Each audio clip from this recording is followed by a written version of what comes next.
أعوذ بالله من الشيطان الرجيم بسم الله الرحمن الرحيم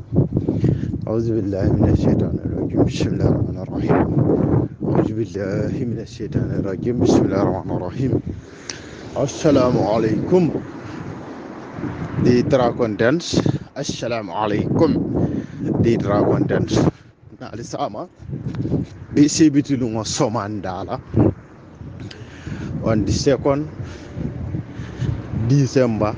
2023 dia 2 de diciembre 2023 wolta kayra almala en tinya kayra be mun jalam ba moy la alama man satalla ya be kenya kayrote ko almala ya fa kayra la anim banku to malbe fitno be dawdan alama ala ya dimba dubeng kila na ala saibol hormot qur'ano fa hormot sa tolu alama ala ni so jata kende ala kila na ala saibol hormot misil me sabante frelu alama ala kafanni ne make kala jon sono e kila na ala saibol hormot qur'ano hormot la masalo hormot salatul fatiha hormot maka hormot kaaba hormot safani marwa inshallah salli ala muhammad ngali sama somandala ali badi ma bulli si sera kali konto ko tanketu ko sala bata diya muta foñi ako ya jamme nyanta sonna ko president ko tole mati na sonta ko president ko tole mati duno men ba kundo isaje fosi ji to nyaalam ya jamme nyanta sonna ko president ko tole mati bare nanyinin karo momenti duno men be ya jamme kan fo sala bata ya asembo soto do ba aya fero soto le bang aya bonda kan bayde ya jamme molu men la molu fa fo sala bata yo sembo soto le bang fo hani dino to dina ni luwa jomale ya sembo diala ko itesi yam fano mo mare menna mo fa tara ko mella mo fata wol mayam fa nanyinen karo mo wole tikili fulan jam sala bata dum akodu no membe ya jamme kunto na lafita ji ay son ko fo mo president le matit ha ya jamme na mera iten ka son dala ko fo mo president le matit because naman son ko fo mo president le matit ngamira hanibi abetara sirim president ya siram wala ka para man tara president ya la ota wala fo mo president ya ko ida fo mo mal so ngamira wo karo hani ta fa yo lon fondi lafta men nay son ko fo mo president wala mata fo lafta nyin na la ban ay na ya bulu fulo la ko ta ya fo ko mbe ko mal mbe la pati o fa saka ar ngamira ya jamme hanna be ta kan al kiyamat mamira sof hanna be fa kan ata bulo la ko ta ay fayte ko mbe tele ko mo mbe la pati o fa sa hanni me fanji kindi o ka fulan nyaw ko gambia dingol ite be do ko kela wol yen fo le ni ji la ba because mo million fula kono yete tombo nye ko e ko njikitetel hani man ela ko mo wo jenke talede inyanta falale gambia dingol mbedu wala liene fonna ni ji la ban kantum ali balu nya dinna manji ko mbemen sotola ali feto fato dinna ngakem bala manji ko nene be feto fata sifa men dun ali samato dinna na dun simola nene manji ko mbe samata sifa men dun aliyenke bungol kono bunga sifa al men ngal le kono nene manji ko mbella law bon sifa al kono nalla laran sifa al men kan nene man sinna balwo kono ngaji ko fonsi law laran sifa al ka e nyanta nyi lefola woto mbedu wala gambia dingol yenne wati wato mbe tendu la fana mbe jayila fo na ni ji la bon mar ka fa mbedu ko kala yenne fo na ni ji la bon wonte de ite o kenola ita o kenola so woto ka fa koy be kar gambia tingol tentule be jeyla foyla ni jila baw ibe kar duwala gambia dingol ye foyla ni jila baw o nson tawtolal bar ka fa be do ko kala gambia dingol foyla ni jila baw ani man so karola ha andu niyo duwa ke gambia dingol ye fana ye ke ko leke ni mage gambia dingol ye fana ime ke ko leke ha bari gambia dingol yete ñiñale i tele man gambia dingol ñiña i fisir walle ya tema i fisir walle ya ta alama ye ala jamfa ye kila jamfa i fisir walle ya ta ala na ala dafengol ma ala na ala jongol ma ana ala kila ñimma sallallahu alaihi wasallam beta jibe wala dulal beto dol ba fa lay ñinte ken senti foño jawwano le benta dol ba fa lay ñinte ken senti ya bunne dol ba fa lay ñinte ken senti ya keten a bebe satala andi ka tros ñin talante o belale munande nay buka fa alale ñilla ñini alale ka foño fendi ani foño wo foño seleta ñoka alale la ñini tala ha because ndebe tama kan silo la kante ndeni foño wo foño bentate alale yo la ñini fonde to ñaati so bar munantinal al kaw belief soto ko ñin yemem fa nim foñole benta walla ñin yemem fa ya bunne al kaw belief soto munantinal bu ka ñim belief soto ko president wona ma ke ku ñanta kele la fay boje ñanta agency la fay boje badin santo ton ko lim bal telle made atel med be siri wo santoto al ka carte o fay national puntum pantagne dibiteli al be carte o fay le national puntum pantagne mbal tellema mbe jarabi wo jarabi kona telle yalanka nte yam falali yede nal karafu alale yake nimbe benta ala nyaatini wala ala ba tol fanam be nyinin kala munantina nal sa salal kate jara fal malon ko tele ka sa sala nyini ala bal nyinin kala ha munantina nin kula talika albuka denken ya ko nte ala kala nyini nim president won natal al bakara fala alal la nyinin ta ya ke place to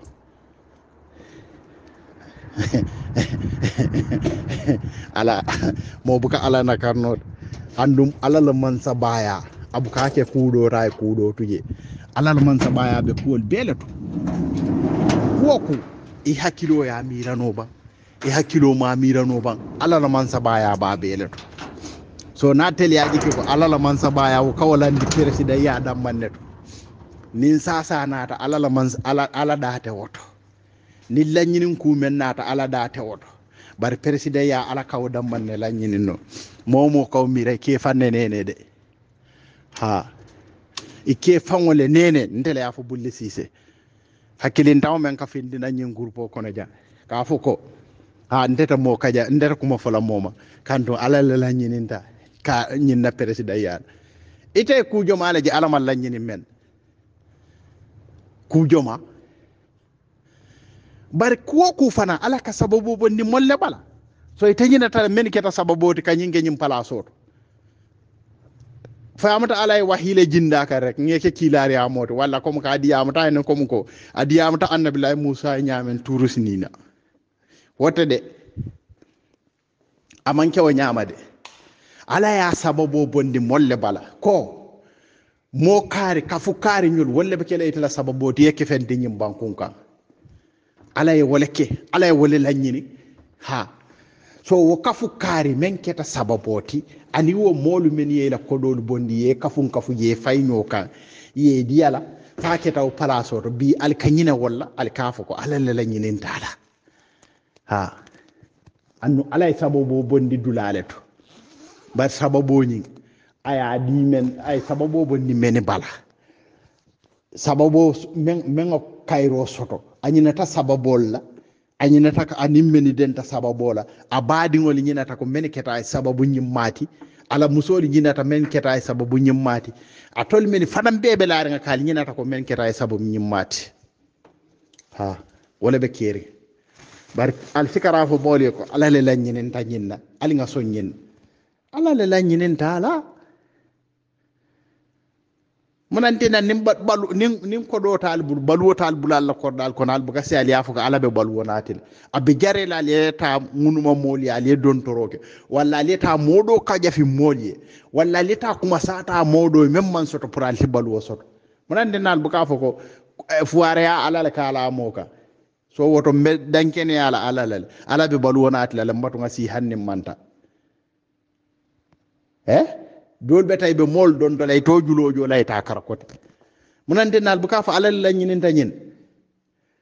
dol be wur ka munante ne ka wur ñu man sa kundano ngamira balu ko do ronnem pour be men sotot ni ya fay ko alal la ñinin fay taman dankene ya alala ko hanninte ma wuri ñu man sa kundano bir ala bente dala ñu man sa kunda man soto mbalu tale fo bi ñu man sa kunda man soto woton taji ko ma ñankela ñu man sa kunda hanni ñu man sa kunda ta keri ala ente dala ñanta balulal baadi gambiyankol alin kaka tulu ñoo sonde mela kuma dobe jeew mu tulu ñoo la sonno molete surtout na santoto nga tulu ñoo sonde melal wallahi nga tulu ñoo sonde melal ka tulu ñoo sonde mela nga tulu ñoo sonde melal ko dankene ya atara men be ka fa alal la ñinin ta ñin mo man sirka men awol si wallahi ñin ka salabata la ñin ka foko no majority men be ka fa alal la ñinin ta ñin hanni alquran hafi jollem mo man sirka men ay si ndele ya fu bulli si wallahi mo man sirka men ay si bar ko sa tende adendende molla alal la ñinin ta ñin bari ndeliya ni ko la alal ñin bitundel be ka fa la hetto nyaala moto mbatu ngatuje ala barka ngal konton assalamu alaikum mune yantinna nali sasata ali kata loptano to ali karafo mbeta loptanol to mbeta njarala mbeta mor karle ya fasim makoy nani sasa men belarinka ta ka bor karta neota o betata nyin sasa ala al kata ali nyanta silale ali yafoko ala le lanjinin tanyinna ni ala enkende andi mbekende ala hakkilin tawol men kasi kafoko ala le karsinde ala le say munandina ni ta sasa fo ala bugar sasa lanyini sasa ala fanyi ba jomale ka sasa la no fanka ala man lanyini ngala jomale ka sasa dino mola ala man lanyini ala fanyi ba bare munantina nali sasa tal kate jara ala fanyi so nal kasar ka fo molio ko ala le la nyinin da kar la mansa yala ala le la nyinin da kar yin ala men ka la nyinin molio munante ne tabuke la ranka ya fo sama seno dimintale aman jarngata do ko la balu ala le ka so no yande ni ala na balu so no yande be balulan mun yande nay mawke ala fanyi ba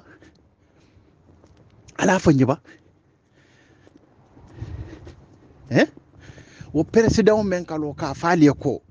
ala ndebe sino la ala le nte kuna ko nyoko nana nga mansa ya dil munande na katabe kuma bal fala moli ate menke no la ka fu moli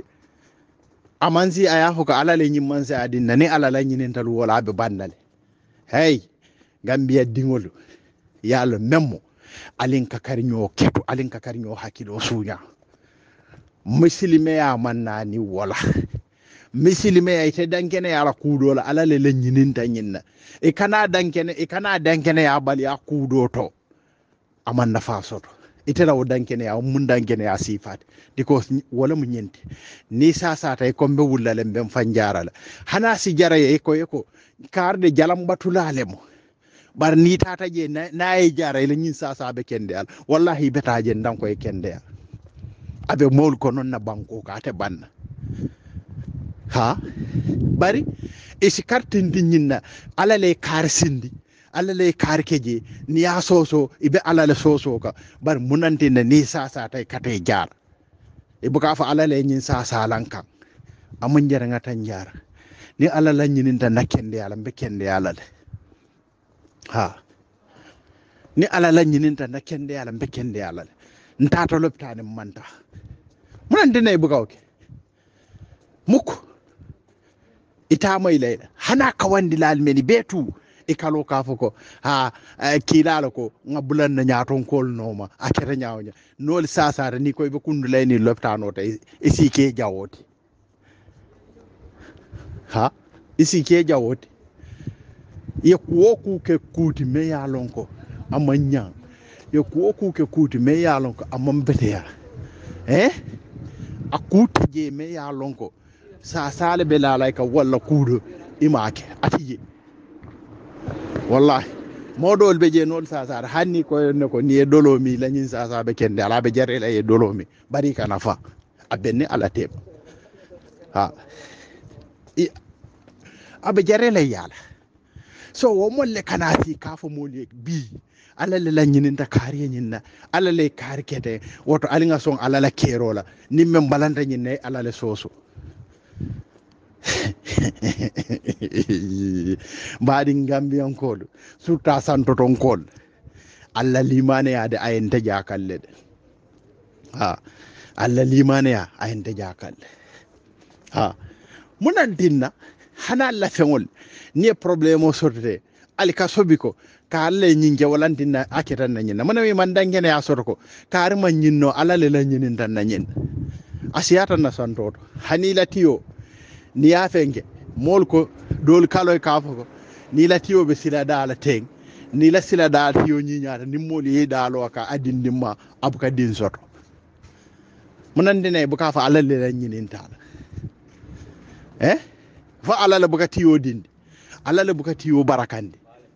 munante ne buka de wala sayal kana fa moli ko ala lay kar sindi ala momen sindi nyanta bulala wala no so ala mella nyini membe banko ko ne te ma kullolo mo ma kullolo ma banke wolo ala dam male wolo say kana o dendendi molla nyine be keri na sandoto senelal men yalon kal be santoto nal kaji ko alla bula president no ma limane yalam limane yatede albe sirkarin ku jamalan na santolto albe dankene ya bar yarin ku jamalan na santolto albe labal yarin alala ku jamalan na santolto bar nim president ko sita al konte lata alalel alay men tam min be bula wala no nte bulli sise ko man kambe ngala be man kambe ngala sini ka kula moli kay mammen dankene ya ali kabula president o men noma wole jaw ya tawati ha ye kula moka ye motumi kula atara ite ma ke sendi fa bulu beje fa bulu teje wole jaw ya tawati bar munante nal kawolke munayatinna al mafo wala ko alale la nyinin tala mabula la alala kerole ma munantin nim president ko sita aliyo ke alati ali yake ko alale yo lanyinin wala alale yo jindina alale kilari a jindaka wala yake president a tara wo campagne tal telien ay dunia ko mo be do fali ay nener ko mo be do fali yake o president palaso nimmen koy bo agency lal ko mu kafirolete a tara ko atolbe kamwala kam molle me yalon ko alman sede koy soto nje julubo me yalon ko nin alama manta be ngali ata kafarno lali ndede wallahi billahi nin ka president agency nole ben kila kafirode woto ndebe kafiri yalal bar president ma keku nte bulli sise mbe agency la drong iketa president wo buka ka nyama nte bulli sise mbe agency la drong nole ben kila kafirode woto ndete misil me yala ha bari ngalonde ka kala mola manku kesendi mento a be fisa walete ngaw fananke ha a be fisa walete ngawoke so bi mene ka fo alale lankinin tanyi nambe bulala karnom nko momon ni ka fa ila misilme ya enyanta ya kiskis ha ni alale lankinin tale ni sasa ramunande ne kate jara walla ni la dimbal sasa ite sino la ite tankunno la ite lono la e beta jibeer wala dulal beto ite be gadino do ku no la moli nyaadi fo sama kono gadino be karkera wala burunin sama sanjo onata hani musol men yalon ko bi hani bi be wakili be naaki do ko jama be je kele na ko iketa man ni kolongol bi asiyata hani nyin kombo ma fon la ni tata je ibatar hani bi musol be je be gadin do ko le ka julole saba hani bi man dahano ika julole saba nko moyo beke ay kolom sinnal nyini ye kolongo singay ka jiyo biyo kolon ka so ka jamma ka fenko nyini kata kuy fo nyini turo nyini na kawo sang kana kawo ke kuy fo kawo pare wala kawo tutu ni pare taw tuturo wala kotenketo kana jiyo bo ka murun ka jambando ta ka kala kasai ka binde fa esenia kasai ko teke ka jiyo biyo kolon kono ka so ka fo wati joma kana murun ko tenke ila o fengo kata wole wafu marché to hakkilin tango doli kalo ka fo ko fengo men katenen na nyimban ko kan ni tata marché to kawtara nyim price carle yes ni tata marché to o dabu ka sonoya barsani fayte manyi hakkilo soto ko o fana nga fenne du o fengo kunto janna bala ndila o marché to jambando ay asan jolle te hakkilo ma wodino ela ko jambando nyi ngawole sang jambando ka wafi jolle te hakkilo ma wodino ela e maw mirano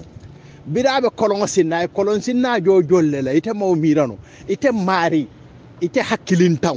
ite mira balo ite bala fa balo ite kala muta balo ite men kalo ka foko nyim fo ka sene janne woto o dama nyanna kole ala ite jolle diwo mari wala jiwoto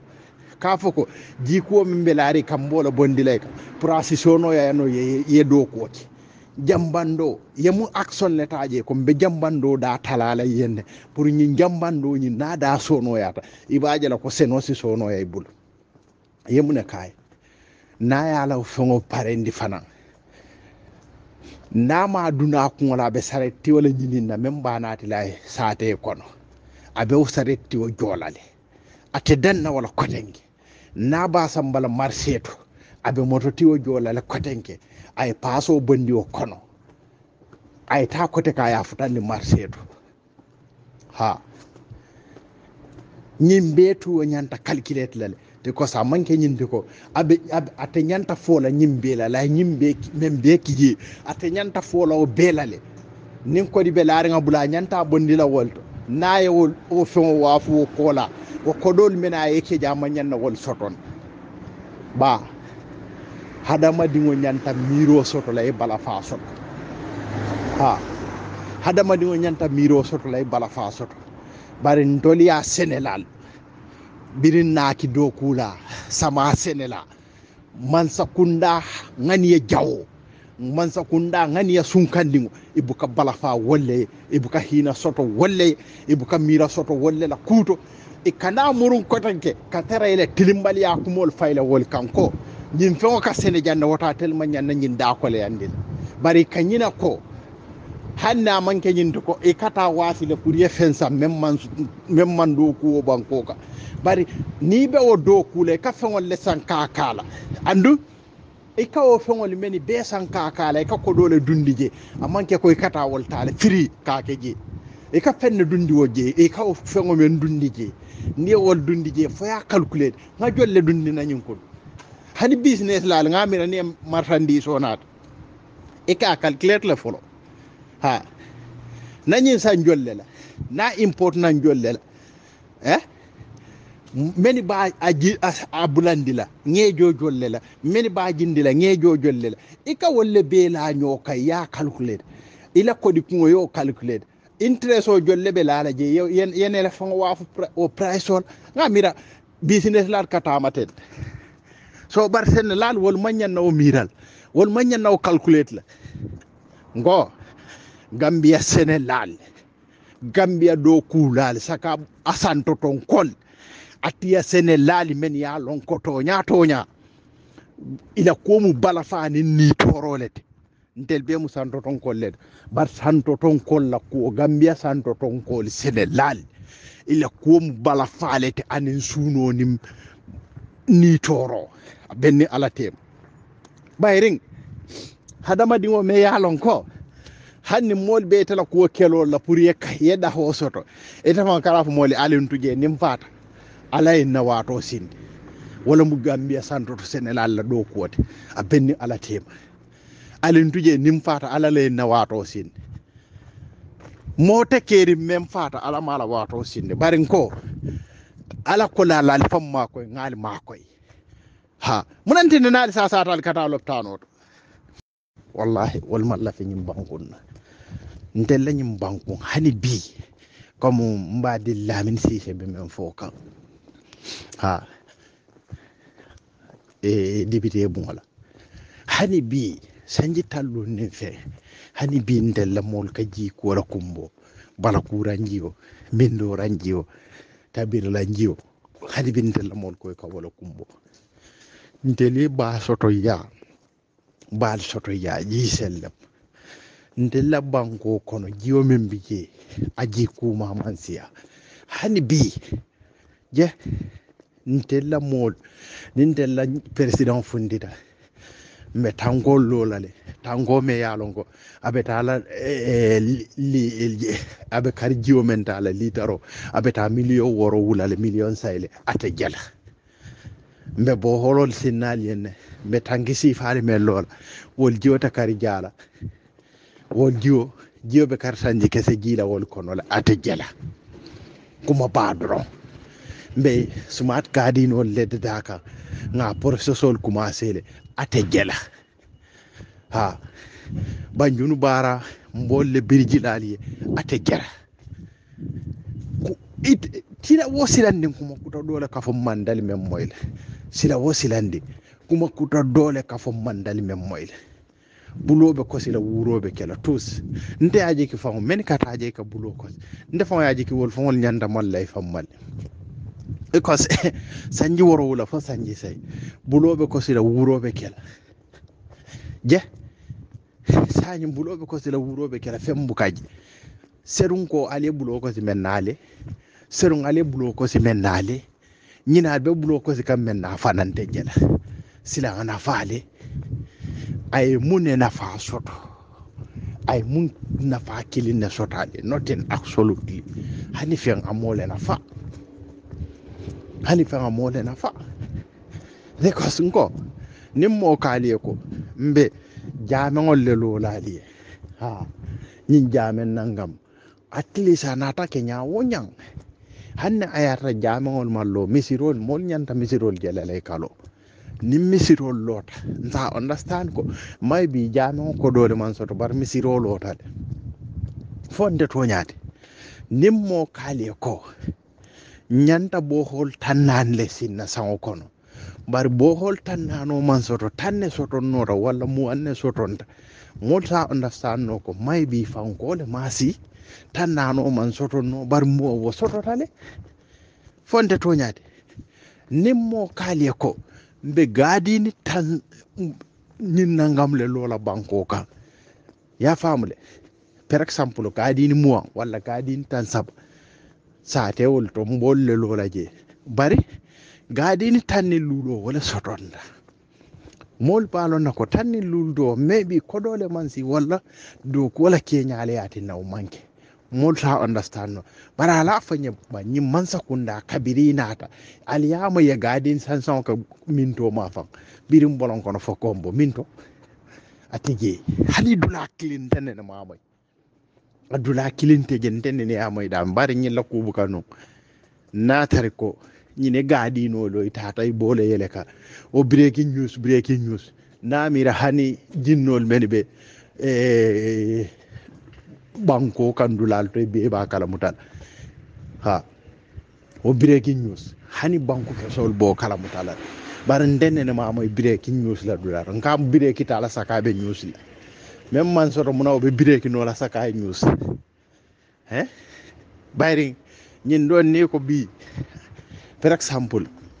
nagadi no lo sa madina sato sa madina dimul bolon ni ko ngalo gunjur molbe gunjuro ko be kesendilal ni ko nalo birka male nyindula saat karle ma fan wo bellon nale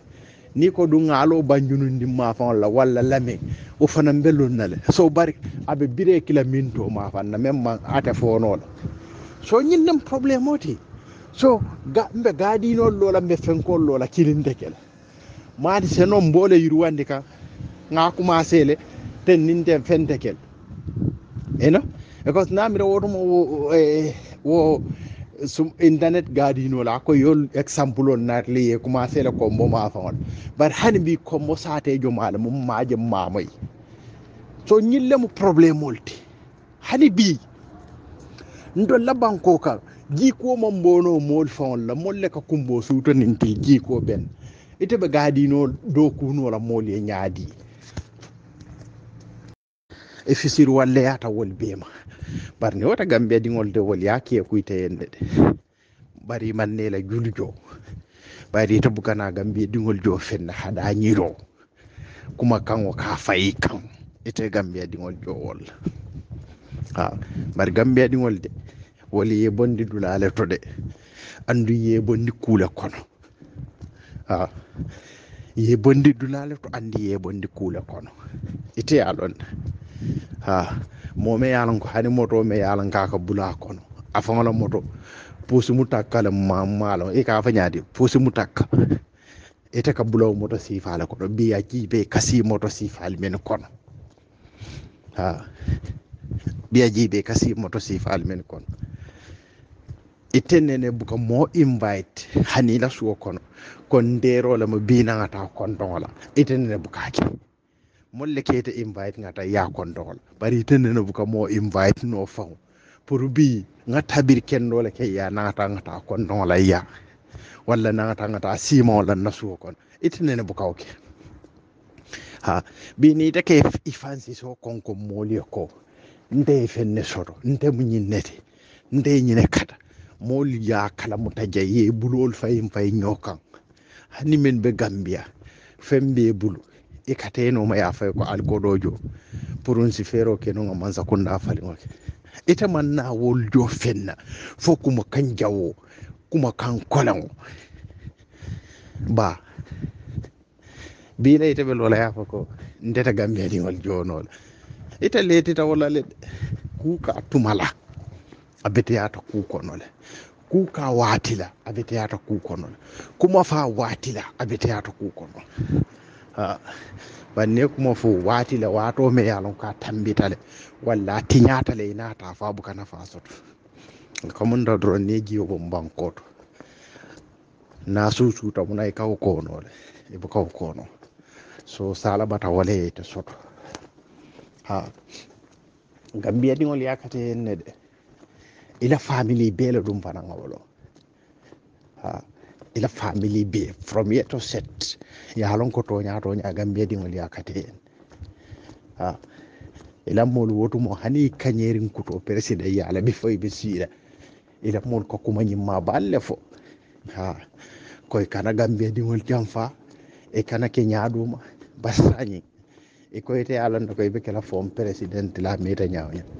bari ta former president yamma o fana labo nyaake nyaalon bari ta ku kende baraka ku kendo ni o le barano ka kuma kendo